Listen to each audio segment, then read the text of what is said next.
If you have ever been in a situation where you need to fix some lath and plaster, I will show you how I did it right here. So I have a doorknob in my daughter's room that just so happens to not have a stopper besides the wall. This has been fixed before in the past, before I owned the home, and so now I'm going to repair it, and then I'm going to put in a wall protector to prevent it from happening again. Alright, so the first thing that I'm going to do is vacuum out any loose debris that is inside the wall. You want to make sure that that is all gone. That way you're adhering to only stuff that is going to be permanently in there and help hold the plaster. So I've got some DAP white plaster here. It's already pre-mixed, so all you have to do is use your putty knife to just mix it up and get it to a nice consistency. But there is no need to have to measure out water and mix it. Once you're happy with the consistency, go ahead and get some on your putty knife and spread it over the hole. Now the goal here is to get the putty deep into the hole.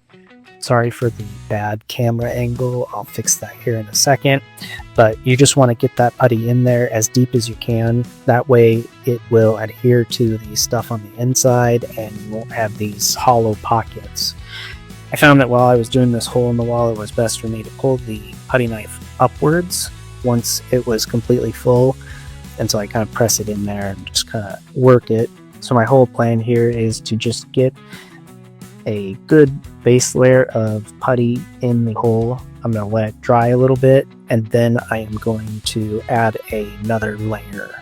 Once I have the layer filled up, I go ahead and get a wet paper towel and wipe up any excess plaster from around the wall. And at this, make sure you try and avoid touching the spot that you're trying to fill in. So this right here is why you have to do a second layer. I had it nice and flush, but as it dried, it shrank and it sucked back into the wall. And so now I'm going to add a second layer to this, and I'm going to let that dry, and then I'll end up sanding it.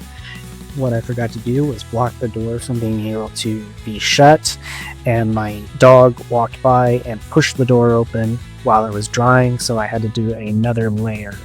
So now I'm going to put on this cover. So these discs do feature a textured feel here, and so you are able to paint them if you want.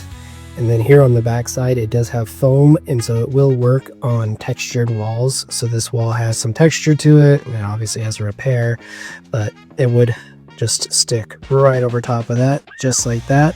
And so I'm going to go ahead and get this thing installed, and this does just peel right off, and then it is sticky.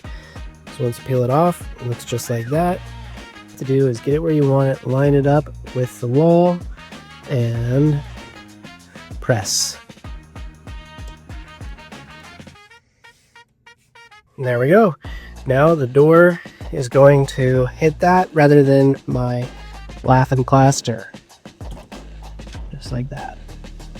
Alright, well thank you for watching, and if you found this useful, go ahead and give it a like, and I hope that you are able to fix your wall just as easy as I was able to fix mine.